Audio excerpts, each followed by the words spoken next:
Good afternoon. Well, it is 6:30. Is 6:30 evening or afternoon? Anyway, you're very welcome. How rude of me. Welcome to my home. On screen, that is. I'm delighted you've enjoyed me today, and it's a short little one again today. It's a story I was reminded about. I got a phone call from an old friend of mine in Dublin, and he rang me up, was it yesterday evening? The old memories going, oh gee, going.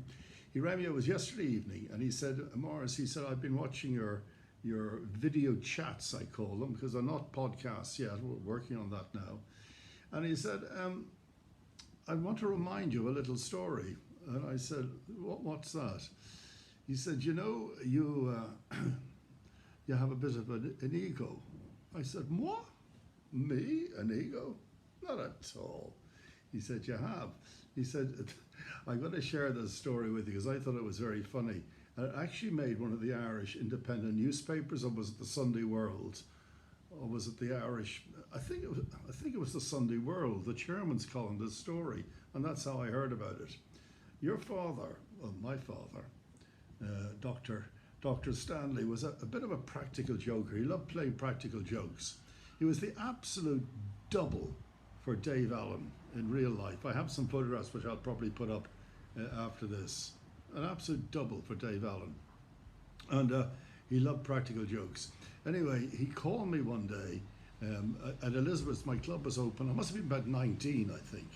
And he said, could I come and meet him, my mother, and some friends in the Russell Hotel in Dublin, in Stephen's Green. It was probably the finest hotel at the time. I don't know if they had what's called five-star hotels, but the Russell was probably one of the best, and it was famous for its dining room, its restaurant in the Russell. So I'm very hoarse. He said, of course, I'd love to come here to get a free meal. I'd love to come. So I drove down, and I was quite a little, why would my father want me to join him and his friends for dinner before I went to my club?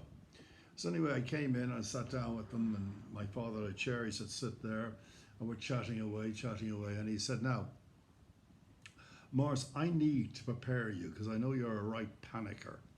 Oh, I said, oh, Jesus, what's wrong? He said, now calm down.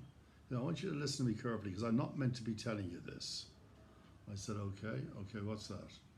He said, what night is it tonight? I said, it's Wednesday. Why? What's all this about?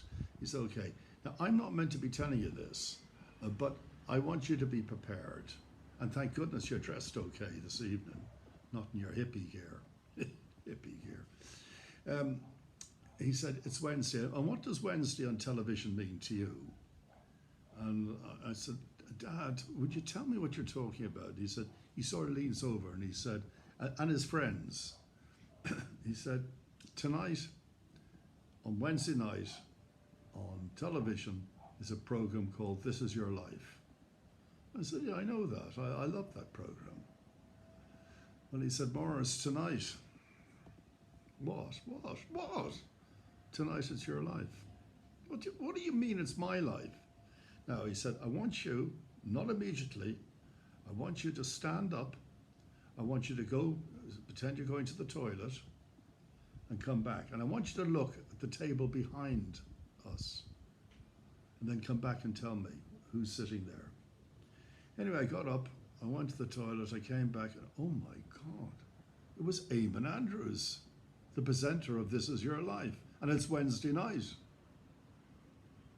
Oh my God, it is me. So I sat down now, I'm shaking.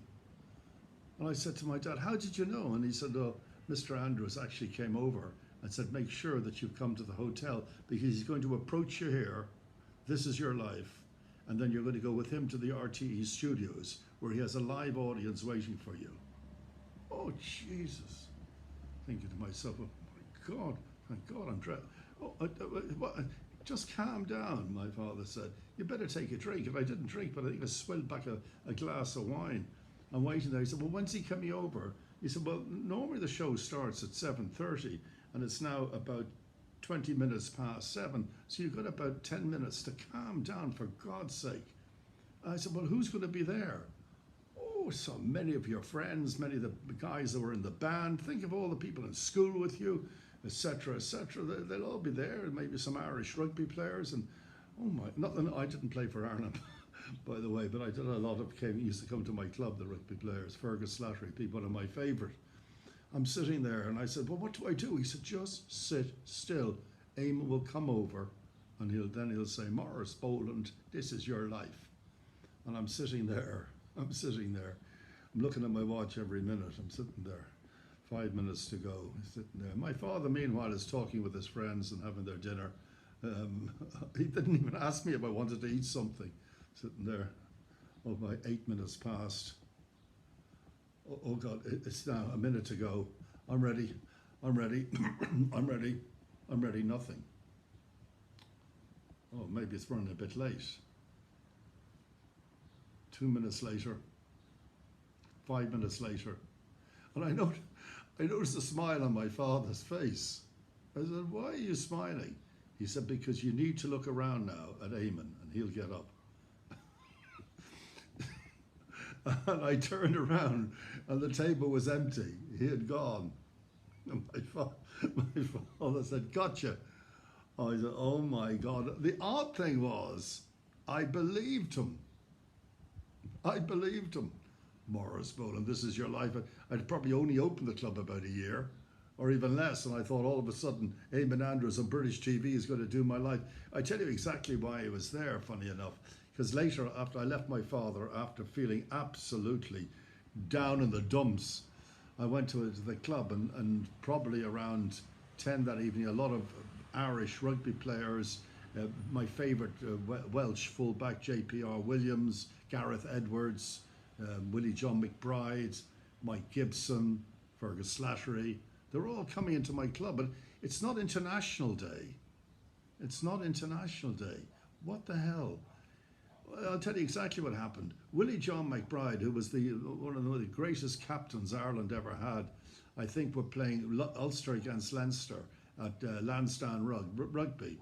And when Willie John McBride ran out with the Ulster team, who was standing in the middle of the pitch? You got it, Eamon Andrews.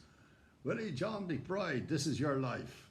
And that was why Eamon Andrews was there on Wednesday night having dinner in the Russell Hotel. And that was my story. And that was what, 60 years ago, whatever. I'm still waiting on Eamon Andrews. Anyway, Eamon Andrews has well moved on. Let me just quickly also today, I was just asked about this, and so I would say a few words about it. A couple of years ago, about 5 years ago, I decided that I wanted to have laser treatment to cut in my eyes to get rid of I didn't want to wear glasses anymore. Not a vanity thing, but I'm always doing things, and I only was really using glasses to read, and I'm losing them and putting them up, and I heard the laser and bang. So I went in to see, honestly, I probably got this name wrong, Dr. Rankas in the Chiron Hospital in Marbella. She's an eye surgeon, and spoke to her about this, and she said to me, "You're too old, a bit too old for a thing, but what we can do is we can put lens inside your eyes and you'll never have to wear glasses again." I think she was really meaning that with the laser you have to have it done again, and by the time you have to done it again you might be too old or whatever. Not making any excuses. Anyway, so I agreed on this. Now, people are also asking me the cost. Well, if you have private insurance, I can only talk on that thing. If you have private insurance, they will, or they did, cover the cost of the operation. They cover the cost of the operation, but not the cost of the lens. And I think the lens were Zeiss. And you have a choice. You can have the operation that comes with the lens for free, and it's just the middle lens, whatever, I don't know what you call it. Or you can have it with the long sight and short sight. But I bought the triple lens. So I thought I'm only going to do this once. And I'm not sure, and you can put me right, they were either €3,000 each, or they were 3,000 for the pair at the time. Zeiss, they were by Zeiss. But I was absolutely petrified to have this operation. First of all, I've had very little surgery ever. I had what do you call it, operation. I've had just 2 very small procedures in my life, and petrified. Anyway, so I said, I will have sedation, won't I? And she said, yes, yes, you'll have sedation. I don't mind the little needle, and then you go all hot all over. Great feeling. Anyway, so the day came when I was to have this operation. I swear to you now, the thought of a knife going in my eyes and cutting my eyes open and all petrified me, absolutely petrified me. Well, I don't care what the doctor said, but I'm told, I'm lying there, and I said, I'm not asleep yet. And she said this to me before I had my eyes, a month ago cut. Shut up talking. Can you imagine telling me to shut up talking in the operating theatre? And within minutes, 10 minutes, it was done. She'd done one eye, and then she said you have to come back in 2 weeks, and she'll do the other eye. Simply because if there's any bleeding or anything, they'd rather have one eye done and then the other. My good friend Sebastian had it done a few months ago, and obviously they've improved now because he got both eyes done at the same time.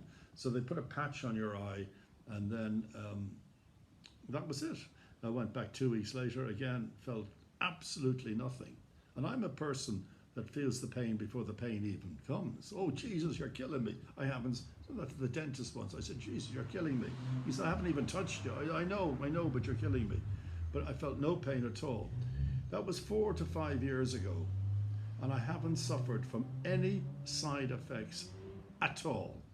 Absolutely brilliant. Sight is great. There's just two things. Talk about side effects. Yeah, maybe. I have dry eye, which I use a little, what do you call it, water thing, and that's it.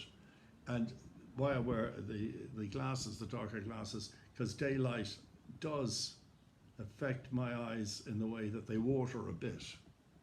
So they're watery a bit, then you get a bit of blurredness. But that's nothing. That's nothing. At night, I watch TV, everything. No glasses need. I read, no glasses need. Pretty good that I read because I'm dyslexic. The glasses didn't do that much good. But anyway, look, I said I'd mention that. I highly recommend this operation if you're suffering any way whatsoever from sight problems. And as I said, my good friend Sebastian had it done about a month or so ago, and he's absolutely delighted with it. Now, yes, I have heard that people have had it and it didn't go absolutely right, and the surgeon will warn you, like every operation.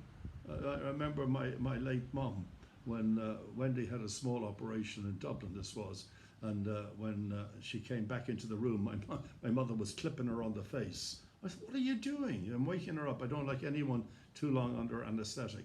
So there's all these risks that you take in surgery, but the high side, the upside, is so much better than the low side. So what you gain is much better than what you might lose. And so doctors, and there was the same surgeon who cut my eyelids. Anyway, so there you are. I thought I'd share that with you. So if you see a Menendez, oh geez, you won't see a Menendez around, but if any TV production company, ITV or BBC, are bringing back This Is Your Life, please, before it's too late, I'm ready for you. What an idiot.